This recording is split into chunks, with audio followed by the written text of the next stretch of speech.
whole time. So, I've got a hot mic, so just be careful. Help us out if you need to. We're okay. Oh, I got a hot mic.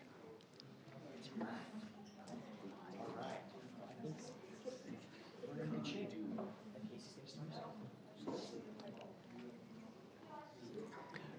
Hello, everyone. Welcome to today's Hinckley Forum. My name is Casey, and I will be the forum host for today's conversation. The Hinckley Institute of Politics is a nonpartisan institute at the University of Utah. The Hinckley provides an array of transformative experiences for students through internships, forums, and classes. Hinckley forums seek to foster public discourse and civil debate and on the most current and pressing issues, bringing in local, national, and international thought leaders. This forum is titled Heroes Among Us, Utah's National Guard and Reserve Units, and is presented as part of the University of Utah's Veterans Day programming. We are excited to be joined by some great panelists. Charlene Monique Summers is currently serving in the United States Air Force Reserve Command at Hill Air Force Base, known as the Fort 19th Security Forces Squadron. As a civilian, she is a junior program manager for Conductive Group. She was born in Ogden, Utah, and raised in Hooper, Utah. She completed her Bachelor of Arts in International Studies and Spanish at the University of Utah. Charlene joined the Air Force's Security Forces in 2011 and transitioned to the Reserve Command in 2019. Her time on active duty was spent in Germany working alongside the German forces protecting national security. As a reservist, she is a quality control non-commissioned officer in charge of her unit. Charlene has deployed to the United Arab Emirates, which was during the pandemic, and Iran infrastructure attack. She spends her free time at the gym and studying for the LSAT. She will be going to law school next fall and will resume active status in the Air Force upon completion of the bar exam. Command Sergeant Major Richard Thalman is a traditional guardsman with 31 years in the Army and working full-time over the last 10 years as project manager for the State Construction and Facilities Management Office, which may be referred to later as the CFMO, after having spent 17 years in the local commercial construction industry. In 2021, he was assigned to the Utah National Guard's Joint Forces Headquarters with the Land Component Command Team and recently appointed as the State Command Sergeant Major. He loves the diversity of all 9 major subordinate commands and tries to visit or train alongside their great soldiers as much as possible during ongoing support to numerous missions across the state and nation. Kim Watts has worked with employer support of the Guard and Reserve, referred to as ESGR, since 2002, currently serving as state chairman for Utah. ESGR supports members of the Guard and Reserve Service by advocating relevant initiatives, recognizing outstanding support, increasing awareness of applicable laws, and resolving conflict between employers and service members. Kim served in the Utah Army National Guard from 1968 to 1999, when he retired as a colonel. He also has a history of service in medical, special forces, inspector general, and counter-drug assignments. Today's panel will be moderated by Pha Taupau, the director of the University of Utah Veteran Support Center. Pha was born in Western Samoa and raised in Hawaii. He has served more than 23 years in the enlisted and officer ranks of the United States Army. As a field artillery officer, he served in multiple assignments such as battalion and brigade operations officer, company commander, brigade and battalion fire support officer, and deputy mission crew commander. Pha is currently serving in the Army Reserves as the brigade fire support officer and has been working at the U since 2018, starting as the associate director of dining management. Pha earned a BS in criminal justice from Southern Utah University and an MA in management and leadership from Webster University. Please join me in welcoming our guests.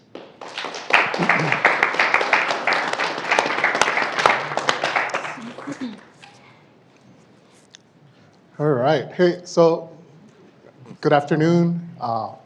Just wanted to say, so we're talking about the Utah National Guard, Reserves, and other military functions. I'm glad, so I am in the reserve. My unit's in Hawaii, right? And I get it. Nobody feels sorry for me when I have to go during winter to go train over in Hawaii. So some of my workers think it's suspect as well too. But glad to be here, and I want to thank you for your time, just coming out here and being a part of this panel. So also thank you for the staff here for just the opportunity for us to come out here.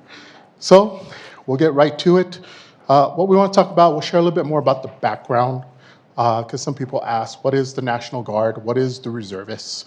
what is reservists? Is that part of the Army? Is that part of the Air Force? What is that? So we'd like to paint a little bit broader or more in detail picture of what that is. So I open up to our panel here. Can we explain what the National Guard is? I'll take that one. Please. Kim can probably help me out or, Go ahead. or I'll square me correct away. you. Thanks, I'll sir. correct you if you go off the road. Hey, good day, everybody. The Muss is here. I am not an alumni, but I am a season ticket holder. So go Utes. I'll see you at the game this Saturday again. So a little bit about the Guard. I think really the biggest thing for me, having been an active duty soldier first, right out of high school, and then transitioning into the Guard, what do we call it? Traditional Guardsmen or traditional reservists. Is you've heard those 1 weekend a month, 2 weeks a year thing. That's really kind of a thing of the past since we've become an operational force alongside our active counterparts. For the Guard specifically, I get to tout being the oldest historical military organization. We go back to 1636, coming up on our birthday here soon. Much older than our Army partners, active duty that started in the George Washington era. So citizen soldiers, that's us. We live in your communities, we work in your communities, we go to your schools, we sit in your classrooms, we hire you, part of our communities. Myself, with the Guard, as mentioned, I worked for the state of Utah. Prior to that, I was a construction superintendent for a local construction company for a number of years. And specifically for the Guard, a part of every 54 states and territories, meaning you've got the 50 states plus the 4 U.S. territories. And unique to the Guard, each one of those most has a governor, and that for us is our commander-in-chief. So when you ask me who my commander-in-chief is, it's not the President of the United States, which was what Charlene would answer with. Mine is Governor Cox here in Utah. And that would be the same message across all of the states. They all serve directly for the commander-in-chief in their state. And so what I would tell everybody, we're like your first responders out there, where when we get called up in the local communities for domestic emergencies primarily, you'll see us supporting your floods, your fires here in Utah, earthquakes that can and do happen. And then we support our neighboring states. We have compacts and mutual aid agreements with a lot of our neighboring states. Examples there of supporting California fires, that's pretty frequent these days. Floods in Colorado in the past, and all the way to Hurricane Katrina, Rita, historically going back to the early 2000s. So the Guard essentially is that state emergency responder along with your other law enforcement and fire and EMS folks. We work a lot of hand in hand with them. And then also in the Guard, we have a unique opportunity to work counter-drug missions that are part of a shared state and federal response. So we do a lot of that. And within that framework, we're also doing some of those counterterrorism, specifically on the domestic front. So the Guard is unique to each state. They each have very unique formations in each state. And in the Guard itself, it has primarily a lot of the other similar things the active duty has as far as combat arms, components, and things like that. In most states, we have divisions and brigade combat teams and some of those other formations that are very similar to the active duty, but exist in the Guard on a part-time basis. So hopefully that gets you a synopsis of the Guard without me going on and on and on. And I'll turn time over to Charlene to go over the reserve side. Awesome. Yep. Okay. Hello, everybody. So pretty much surface level, what is the reserves? It's a paycheck, a retirement, and some health care benefits, right? It's more than that. It's a family. It's a career that you can see yourself making change from within, but also making the family that you don't typically get, whether you're in school or a civilian job. To backtrack, I served 6 years active duty. My first year, I'll be super honest, I did not like it. I was very upset that I chose to join. Why? Because it was very tough. It was very challenging, and I'm a very alpha female who doesn't really like to listen to people tell me how to live my life. So it was a lot of refinement, right? And I enjoyed that because it humbled me and it allowed me to grow and be the person I am today that I wasn't in 2011, 2020. So after that, I decided my 4th year in, because I signed up for 6 years, to transition to the reserves because I wanted to go to school full time. It is hard to go to school in the military, but like I said, it's hard. It's not impossible. You can do it. I did. I got my associates, and then that's when I got out my 6-year mark and joined the reserves for that paycheck, for that health care. It is unmatched. My civilian job has great health care, But the military, it's unmatched, I kid you not, dental and medical. And so beyond that, we do your 1 weekend a month and your 2 weeks out of the year. And then with that, you have the opportunity to come on orders, which means you're activated, and you will help alongside within your squadron, whether it's like inspections or just training that we need to brush up on because we're not doing so well in particular areas. If you get certified, depending on your career path you choose, you can also be an instructor, and then that allows you to have more days on orders, which is another paycheck and more, benefits. And then you also get to be well known within your squadron. And then, so it's a squadron is like your small lower level, and then the wing is like a really bigger level. So that's kind of like depending on what you want to do. If you just want to do your 1 weekend a month and your 2 weeks out of the year, by all means, you're doing your time. You're serving your country still, and you're still getting what you want out of it. But if you want more, there's so many amounts for growth, like you said, right? Are you an AGR? No. Oh, okay. Sorry. Active Guard Reserve. That means they're active, fated 24/7. Traditional is what I am, where I just go in once a month and then 2 times out of the year, and then on our deployment cycles. So that's pretty much a little recap of the reserves. Thanks, Charlene. Well, Kim? let me just make a note. Charlene is from the 419th Fighter Wing. She's in the security squadron, which is their military police, et cetera. But that's the F-135 that we saw crash on the news the other day. They were from the 388th, I think. But the 419th Fighter Wing, Air Force Reserve, also flies F-35s. So it's a big deal. This guy deployed to Iraq with the 1457th Engineer Battalion, Utah National Guard, and served honorably over there for a year and did some incredible things. So one day we look like this, and one day we look like we're in Iraq in the heat and dust and flying fire missions in the Middle East. I just wanted to Yep. put some No, thank you so much, perspective on where Kim. they're from. Yep. Thank you. So we've talked a little bit and probably shared some of the roles and responsibilities of the Reserve and the National Guard. So I guess what I want to know is, to you, Kim and Charlene, why is that important? Well, the big reason that the Guard and Reserve are important, as a taxpayer, the Guard and Reserve make up about, I would say now, it used to be 48%, but about 43 to 45% of our total national defense.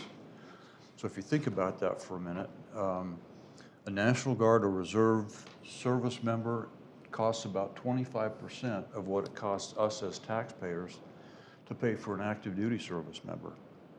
If you're on active duty, you probably live near an Army fort, Fort Lewis, Fort Hood, someplace like that, or an active duty Air Force base. So to support those active duty service members on those bases and their families, they either live on base or near the base, that's quite a chunk of money that we spend. If you take the National Guard and the Reserves that do basically the same thing as our active components do, that gives us a little bit more security and more extension that we can use in our national defense. So for years and years and years, the National Guard and Reserves have been, and Richard mentioned an operational reserve. We used to consider them before 9/11 a strategic reserve, meaning that they're only put into a combat situation as the very last resort. Now, we consider them operational reserves, and they go on a regular basis to augment active duty forces. And I will tell you, being an old guy from way back, that you are not going to find many active duty units that are better than their National Guard counterparts these days. That's just how we've evolved over the last 20 years. Thanks. I will hit on that, just to bounce off of that comment. A lot of the people I work with are law enforcement personnel, so they do this day in and day out. So when we do deploy or we go augment, we do have that stigma where, oh, you don't know what you're doing because you don't do this all the time. And then we've slowly changed that, right? Because we do this all the time. Some of us are prior active like myself, and some of us are law enforcement on the outside 24/7. So with that also, for me, a big importance factor is I got to take a lot of my skill sets from active duty into my industry as a civilian. So you learn so much that it is transferred over as a civilian as well. So don't counter that as a fault, because you can use it to your benefit. Everything you can do as a civilian, from a dental hygienist up to a CEO, you can do that in the military. I kid you not. So the only difference between us is you're in uniform and I'm in civilian clothes. We're still doing the same thing, but we're held to a little higher standard because we have to protect our national security. That's our job. That's what we're here for. And when we gotta go and be a family and do it together. And that's something you can't match elsewhere, in my opinion. Thanks, Charlene. That's pretty awesome. So we talked about the standard in team building. And so I want to, there's a standard the military puts out, but I guess I wanted to know more about what the differences are between the connection of teams within the National Guard and Reserves as opposed to active duty. We know active duty, does a assignment for 4 years and move on, while the difference with National Guard and Reservists, they stay a little bit longer out there. So is there a certain dynamic with team? Yeah, good, thanks. Good question, Fawn. I think it dovetails nice off what Charlene already mentioned. What you bring with you from the Guard and Reserve community is unique. And my prior active duty service as well, deployed with active and then deployed again twice to combat zones with the Guard. The team aspect, it's very unique because the formations you're with could be made up of exactly that: law enforcement personnel that do that on the full-time side, civil or degreed engineers that do that when they're not deployed, carpenter, concrete men when I grew up in the industry, to project manager, to whatever it may be, to nurse, to even physician's assistants and those kind of things. So when you deploy, you bring a very unique capability. We talk about nation building and things like that. We're a lot better suited for that because we may be serving in your communities in different aspects. We may be serving in your government in different aspects, but we're also serving in the military. And when you go downrange or you bring that element to the formation when you're called upon, it's very dynamic because you get a lot of experience that provides you a lot of capability and gives you a lot of really touch points with the communities you're working with, not just here, but also overseas, or if you're doing reconstruction missions, or if you're doing humanitarian missions. Because if we're doing that in our communities, we're going to be really good at doing that for our friends and neighbors around the world. Kim? The other thing too is, Fad just mentioned, normally in the active duty, you rotate every 4 years. You move to another fort, another Air Force base. In the National Guard and Reserve, you're in that community. In a lot of cases, you're born and raised in that community. So the teamwork and the experience that you see able to be built in the National Guard and Reserve units far exceeds what you see from the active duty. So for them to put new people in and get trained up and develop the teamwork, it's already there in the National Guard and Reserve. It's been there for years and years and years, so thanks. Point. Thank you.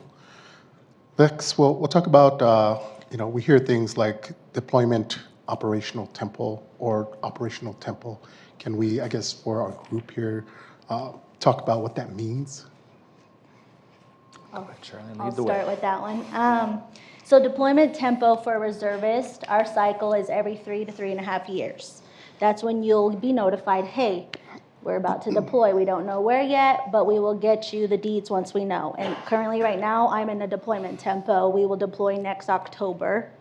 I don't know where we're going. I don't even know when I'm going to start training for this particular mission, right? And that is frustrating. But I'm not the only one going through this. My counterparts are too, right? Because we're a family, we're gonna do it together, and we're gonna figure it out, because we train for this every month in those 2 weeks out of the year and or extra time. So it's not that it's going to be fearful, it's just frustrating. On top of that, you have the option to deploy with outside of your cycle. So let's say there's a deployment coming up right when I get back, which would be in May. I could go again in July if there's an open. So you can deploy essentially however you would like, but you need to know if you go on a voluntarily basis outside of cycle, you will still be tasked in a sense to go on cycle. The way it works right now currently is we're pretty beefed up a unit.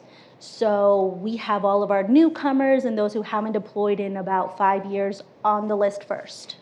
And then those who just deployed, myself and others last cycle, are on the bottom of the list. So if anyone falls out, or God forbid something happen, then they'll get replaced by one of us. Do you really have to go? I mean, that's a question you have to ask yourself. Are you there for your unit? Are you there to do the mission? If that's not your jam, that's totally understandable, but that's something you need to express and understand maybe why aren't you really feeling to go, right? Let's talk about it. And that's one thing I know is not really broadcasted about conversations in the military in general of why you're uncomfortable. Let me help you understand that this isn't bigger than what you're making it to be. And that's just something I want anybody to realize. It's okay, ask those questions. Like, hey, I am a little fearful, I'm a little scared, but talk me through this. What can I expect? Because you're not the first one to go for your first time.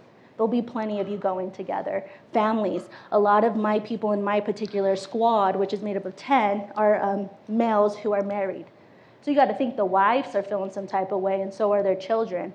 But that's why you have the big community of military to be there for you and your family. So when you're out doing the mission, there's called a Key Spouse Program. She's a manager lady, and she's in charge of the families while we are away and making sure they understand particular messages or what's going on because of the news, and just able to communicate with their spouse or partner who's overseas. So I just wanted to make that clear, like communication happens. There's phones everywhere all over the base. You can have your cell phone if you get an international plan or use the Wi-Fi. Wi-Fi's there. You can go to school. I went to school my last deployment. There's so many possibilities. You're not just constricted to serving that mission. Yes, you do your mission, go to the gym, go to the chow hall, hang out with your buddies. If you're of age, it's called a dry base and a wet base. You can have a drink, so it's not like, oh my gosh, this is all I'm doing. No, there's flexibility depending on your mission. So just know that it's not something to be fearful of, it's something to just experience. Appreciate you. I'll give you some examples. And there's, just to bounce, I like that term, bounce off what you just said. There's another dynamic involved in that, and we'll talk about that in a minute. Go ahead. Yeah, so having been in like this old guy for a while, I deployed at the active duty for 6 months on my first deployment when I was 20.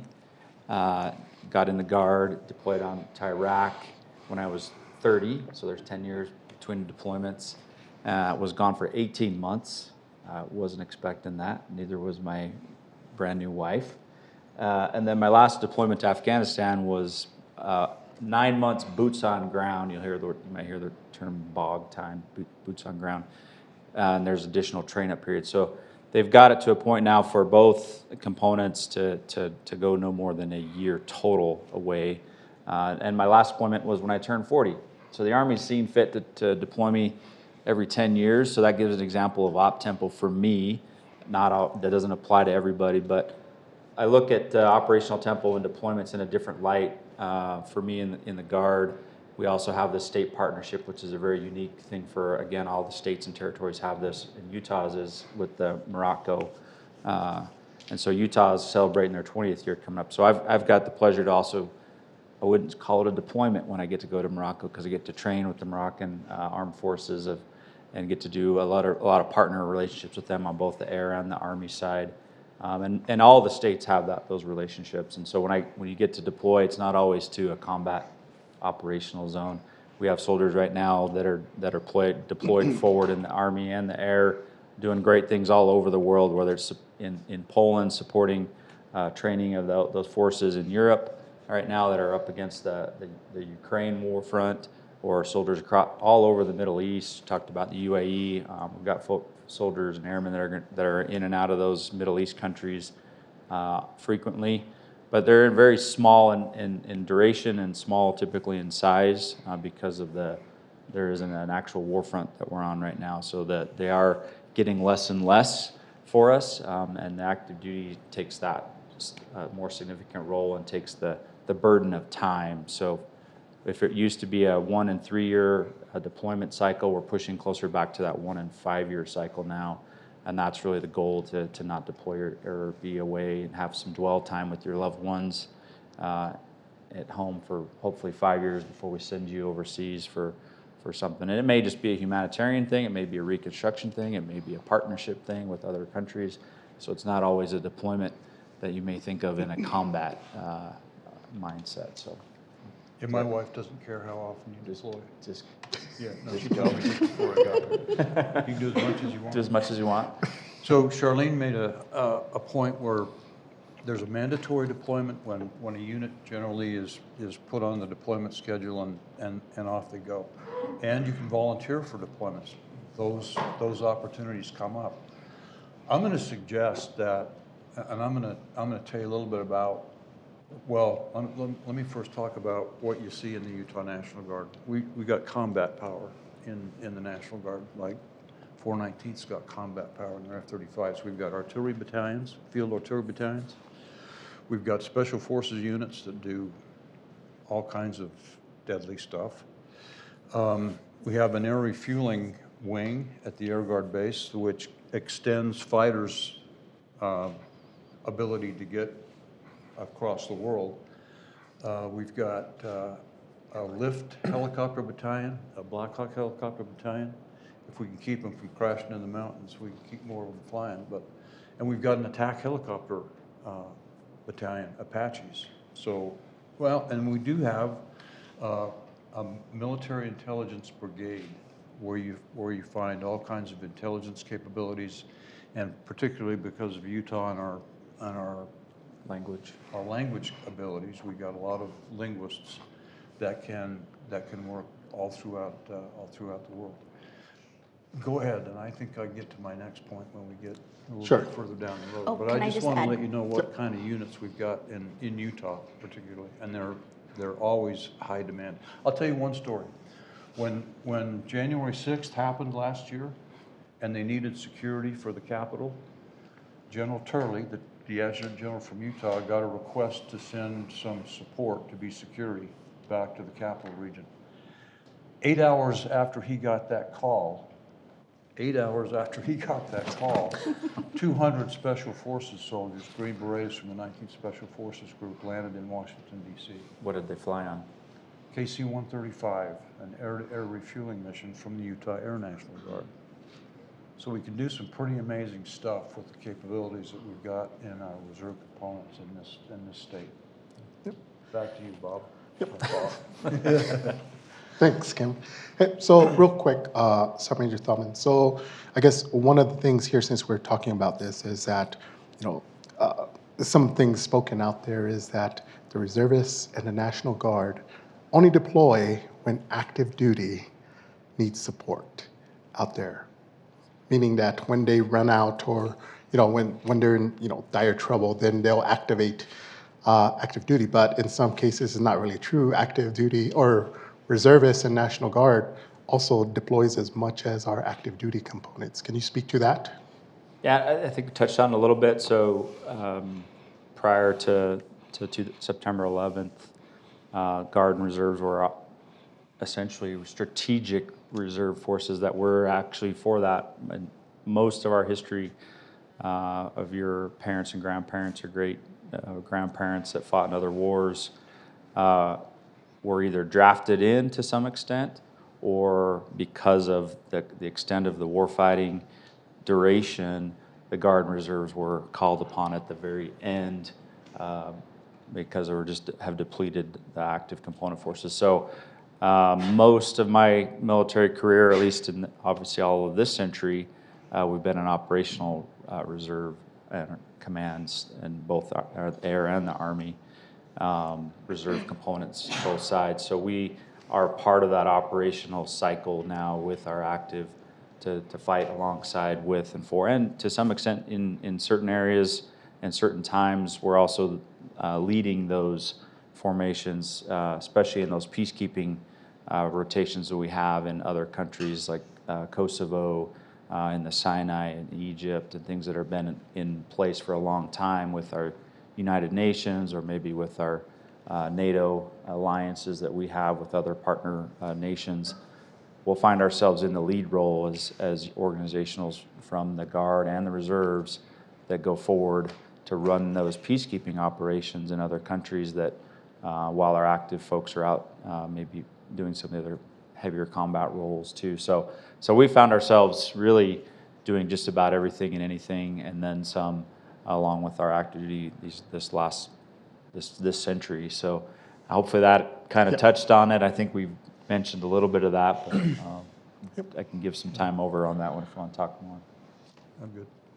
All right, I know we're running out of time here, so let's get some, want to touch on a couple more questions. So I guess the answer here and this maybe to you, Kim, can you speak on, so how do we support our reserve units in our community? That's a good question, Fa. Thank you. And let's talk about the typical reserve component service member. You work for a police department, correct? As a Or civilian, You did? Yeah, as a civilian. What do you do? program manager, For who? conductive group. She works for a civilian employer. You work for the state of Utah, so we're going to skip over you for a minute. But you cannot tell a reserve component service member walking down the street apart from any other civilian that you see on any day. They come out of every community in every city in the state, and they look just like you and me. The difference is, nowadays, since the draft is gone, they volunteer. It's all voluntary service. They volunteer, in some cases, to be sent to faraway places and do dangerous things, like you've seen, excuse me, in our deployments to Iraq and Afghanistan. So they volunteered to do this. And so most of them could be students working part-time, married students working part-time. They could be lawyers, they could be doctors, they could be carpenters, they could work in the cement industry. And when their unit is activated for active duty, for possible deployment overseas, what happens to their jobs? They've got to make a living somehow. And a lot of times when they put the uniform on and deploy overseas, they don't make as much money per month as they do at their civilian jobs. So what do you think happens to their employment? Anybody here know? Not you. Not you. Does anybody know? Any The thoughts? car's going on. Okay, can you hear that? That's my, Your Model T? that's You my, drove? that's my son. He probably just dropped my wife off. Anyway, there is a Department of Labor law called the Uniformed Services Employment and Reemployment Rights Act. And it compels every employer who hires a guardsman and reservist to let them go, give them time off from work, to go serve on military orders, and to reemploy them when they come back. Maybe not in the same exact position that they were in when they left, but in a position similar to what they would be in had they not been deployed. And I'm going to tell you a quick story. I know it's in the script somewhere about an employer in Salina, Utah. It's called Robinson Transport, and all they do is haul coal. They got dump trucks and they haul coal. One of our earliest deployments was the 222nd Field Artillery Battalion. They're headquartered in southern Utah. And I think 8 of the soldiers from that battalion were the primary drivers for Robinson Transport. Well, they get activated to go to Iraq. And so these guys go in and tell Kim Robinson, I like his first name, tell Kim Robinson that they're going to deploy to Iraq for possibly 15 months. Well, that's going to leave a big hole in his driving staff, correct? But let me tell you what Kim Robinson did. He made a policy that he would make their pay, make up any difference between their pay from their military pay to what they were making. He's going to make that up so that they don't have a loss of income. None of the moms or families have a loss of income during that deployment. What he also did was he decided that he was going to pay every spouse of those soldiers $1,000 a month. He's going to invite them to the 4th of July parties. He's going to do turkey dinners for them at Thanksgiving. He is going to single-handedly take care of those families. Now, he also bought about 5 laptops and paid for European internet that battalion took with them to the Middle East so that they didn't have to wait in some internet cafe to be able to email and keep in touch with their spouses. The only thing he had to do was let them off to go serve, and put them back to work. And Kim said he was interviewed at the airport when he was on his way back to Washington, D.C. to receive the highest award that the Department of Defense bestows on employers of Guardsmen and Reservists. At the airport, they said, why do you do everything that you're doing for these guys? And he just said, because we owe it to them. And if you think about it, if we didn't have the reserve component and we didn't have the robust military that we've got, we'd be in a world of hurt as a country. So that's what ESGR does. As a matter of fact, that's what we do, is we brief service members on their employment and reemployment rights so they understand what their rights are.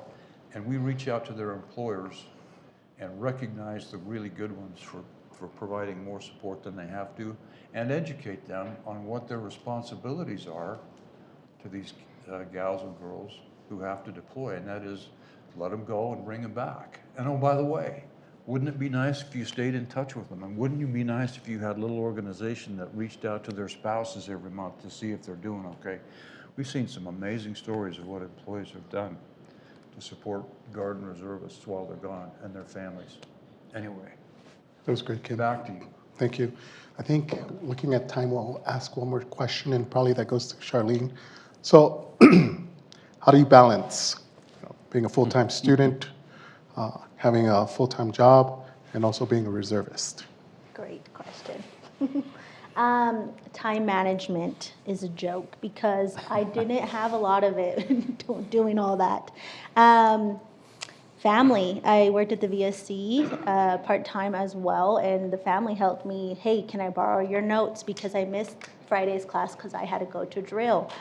Leaning on my peers was a big one, and also trying to get hold of time management, but knowing the end goal, right? This isn't forever, so that's just something I had to keep reminding myself. This isn't forever, we're gonna get through this, and my goals are going to be met.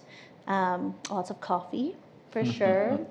And just, I don't know, honestly, things will slip. A lot will slip through the cracks, but if you just keep that mindset, I'm almost there, this isn't forever, for me, that helped a lot. Because then once I graduated and got my degree, I was like, okay, now I can reorganize and rebalance. But you just have to understand what priorities come first. You know, I have bills. I have to pay my rent every month. I have to eat, and I have to get my degree, because if I don't pass my classes on the GI Bill, then I'm going to have to pay that back.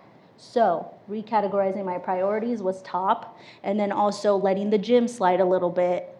That hurt me in the end, but that was something I was willing to sacrifice in the interim. So just categorizing priorities, trying your best to have a time management schedule, and leaning on your peers. Because notes and just having them like regurgitate what you missed in class really helps to grasp, okay, I didn't totally miss out. I kind of get the concept, and I'm gonna be okay. And just press forward. And constant communication with my professors, because I did miss a lot of school my last semester for TDYs, temporary duty assignments I got tasked for. So that was tough, but I was like, let's do it. A challenge, I'm all for it. So that's that. Thank you, Charlene. At this time, we'd like to open up to the floor and ask or answer any questions that the group might have. So when you're ready, fire away, we're ready. Charlene, quick, gets, Charlene gets the hard ones. Let's get a round of applause Thanks. for our panelists. So we do have folks joining from online. So if you do have a question, just allow some time for me to run the mic to you. Is there anybody with a question right now? Okay, I actually have one. So what is something that, this is open to any of y'all, something that you wish you would have known when you enrolled, that you learned while you were in, that you, again, you wish you would have known prior? So, interestingly enough, when I joined the Army, I was a pretty good student, a product of Salt Lake Community College, proud Bruin. But I had a really good ASVAB score. It's our placement test for the military. If you haven't done those, suggest trying it out just for fun. Just kidding. But when I went to the recruiter and they were really shocked, they said there were some jobs that came up with those scores. You get qualification scores for certain jobs in the military. And he had told me, the recruiter said, I'd never seen this before. He said, I'm like, well, what? I was 17. I didn't know anything. He said, yeah, we've got pharmacist on the list for you. So one of the things I wish I would have done was thought far enough ahead. I would have to join for 8 years because most of it was school that the Army was going to put me through to be a pharmacist and then serve on a base being a pharmacist. At 17, I didn't just got done with 12 years of school, right? All my, That would have been boring. and I think 8 years, I just didn't know what that would look like in my life. I had no idea what that would do to me and how to commit to 8 more years of school. And bless you guys for doing your school commitments. So I just, I said, well, what's the shortest thing I can do? Well, and that was combat arms, and that was 3 years. And I said, sign me up. As long as I go to airborne school, whatever it is, I'll take it. So I was a little, in hindsight, I wish I would have thought some of that through a little bit more and maybe developed a bit different career path early jump on. school? Of course I did. How many jumps have you got? Well, I was 82nd Airborne guy, so How many jumps have you got? 27. Really? Yeah, Okay. not quite like you. Don't ask.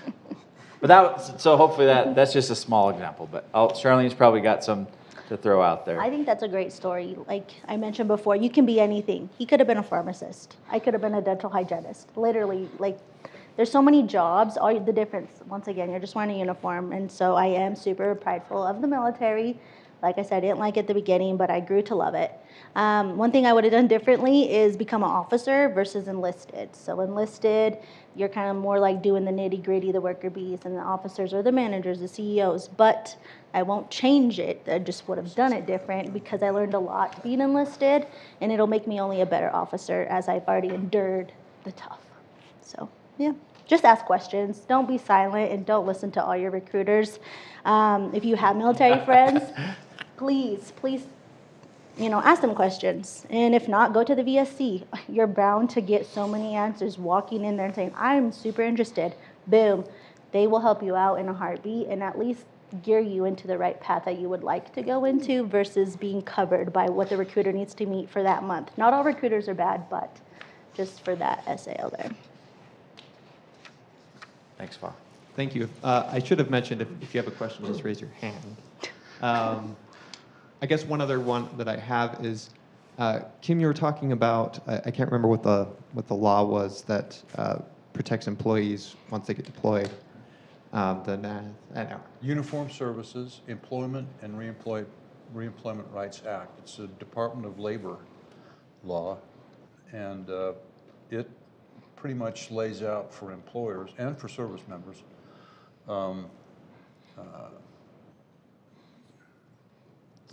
what the law requires to keep a robust reserve component, because we know that it's going to be made up of students and people who have civilian jobs.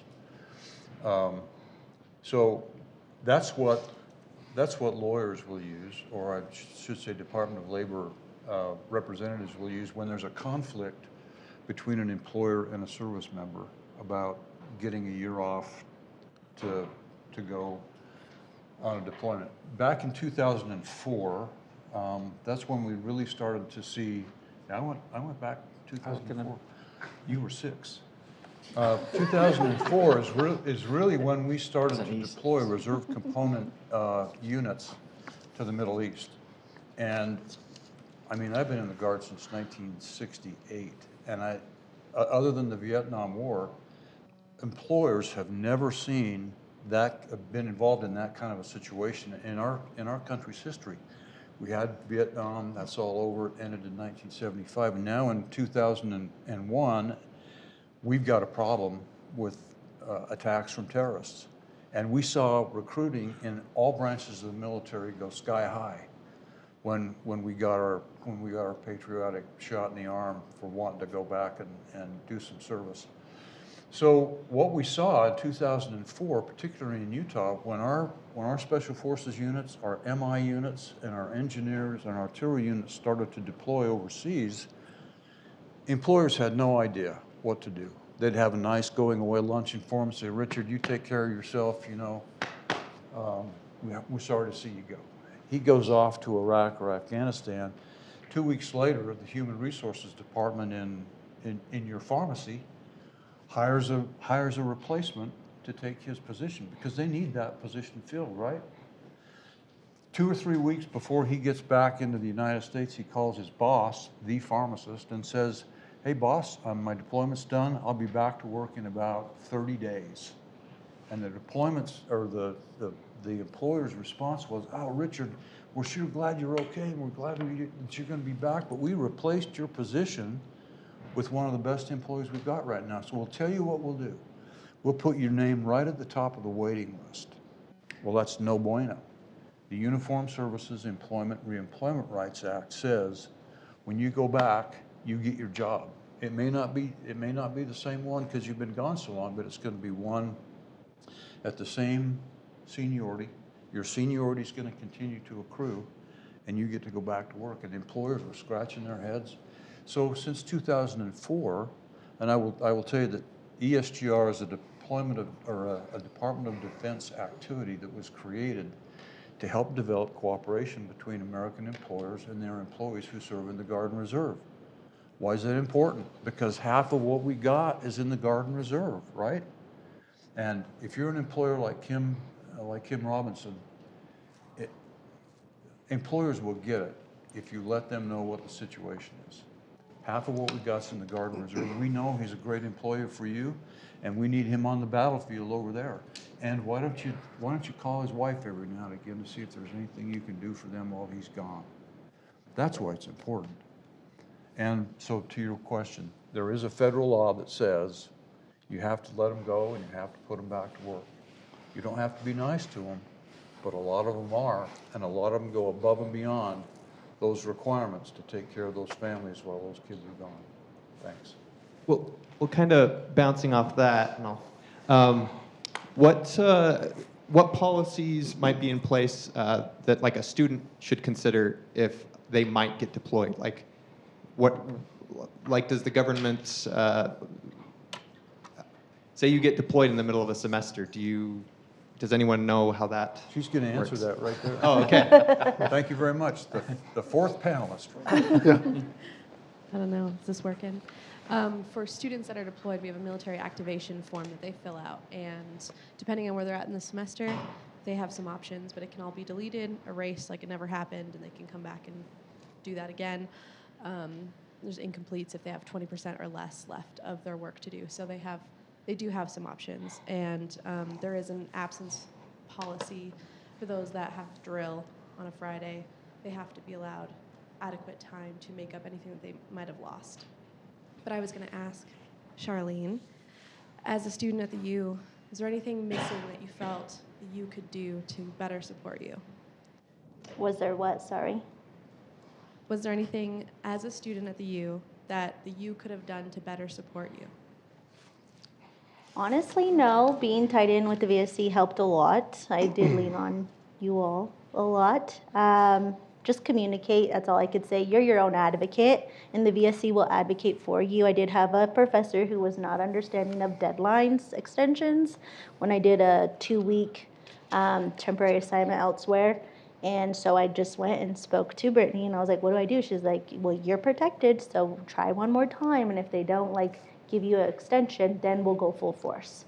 So communicate, advocate for yourself, because that's what's going to get it done. Don't depend on others in any sphere, military or not, to get the job done, because you're your voice, and you'll get it done if you want it to be done. So, yeah, communicate. Nice. I also like to add on to that. So, we have the Veteran Support Center here on campus. Our military and our veterans, right? Same thing as on campus with all our veterans and military members. We are probably one of the most diverse organizations on campus and in the nation, right? So when you go into any different groups, right? If you take a look, LGBTQ, there's a veteran in there, right? Black Union, there's a veteran in there.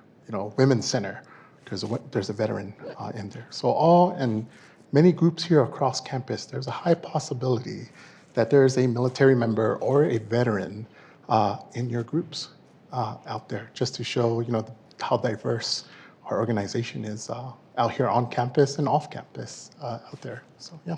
I do have something. Can we get free parking passes? Because they're expensive. Hello. That's all what I would add was what could be done for us. So just to add, to toot the horn of they have what we call a Patriot Award. And so I've been with Kim and other representatives to take those to professors, to teachers, to employers, and some of those types of events where we'll show up at your workplace as an employer of any of our Guard and reservists to present an award and thanks, and has their name on there. That goes a long ways to show that they've supported their soldier and airmen. And then we do that for employers as well. And sometimes we go to the far extent of deploying soldiers. We have done a lot of what we call boss lifts over the years. I've done a few of those with Kim as well, where we'll take those employers, the owners of those companies, on a military aircraft and fly them to the forward base that their soldiers are deploying from in the States. And they get a day to put on the gear. 3 days. 3 days, put on There's a the, day they go out there, and a day there, and then day back. put them on the range, put them behind a machine gun, and Oh, yeah. and they have a great time, getting in a tank or whatever it may be, alongside their soldier who's also an employee. And those go a long ways to help with some employers that are struggling with supporting it, and also goes a long ways for employers and teachers, professors, and professionals that are taking that extra step to hire and support those of us that serve. If you're an employer and you get to go to, let's say, Fort Bliss, and you're sitting out in the desert at the 50 caliber machine gun range, and you get to put a body armor on and a helmet and earplugs and sit on that berm and fire 50 caliber rounds downrange, you are never going to give that kid of yours that's in that unit a hard time about being in the military. He's going to be a supporter forever. And that's what we need to have. We need to have awareness that these kids need our support, their families need our support, because they're half of our strength in the national defense. I do have a financial comment. When you do deploy or go on a temporary assignment, pending where you're at, if you have a mortgage or a credit card, the good benefit is you can let them know, send them a copy of your orders, white out your social security number, okay, don't forget that. And you can have that interest be paused until your deployment's over. I did that, and I was able to pay off my credit card before I got home. Mortgages can be paused, or your interest can be eliminated until you get home. So there's many benefits. You're not out there fending for yourself. There's a lot of programs and acts in place. I believe that one's called the SARCA Act, if I'm not wrong. Soldiers and Sailors Relief Act. Yeah. Yes, so there's always, just ask questions. There's so much out there for us that we help you, they help us all in any place you're going or whatever mission you're doing. Yep. Thank you so much for all of that. We're coming up on time, but I just want to turn it over to Fa for maybe just a statement as we're Sure. Veterans Day. Okay, so first of all, again, thank you so much for the time to come out here and to share in this discussion. We really appreciate you all. I want to give a hand to our panelists here.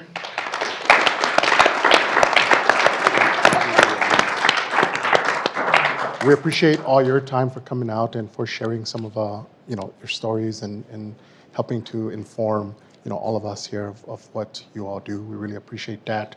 We thank you all for your service. And also, if anyone has any questions, we'll be here. I'll be here afterwards if you want to chat some more or have any other questions. Some of our panelists might be here as well too. So other than that, we'd like to thank you for your time, and we'll see you later. Go Utes. Thank you. Happy Veterans Day.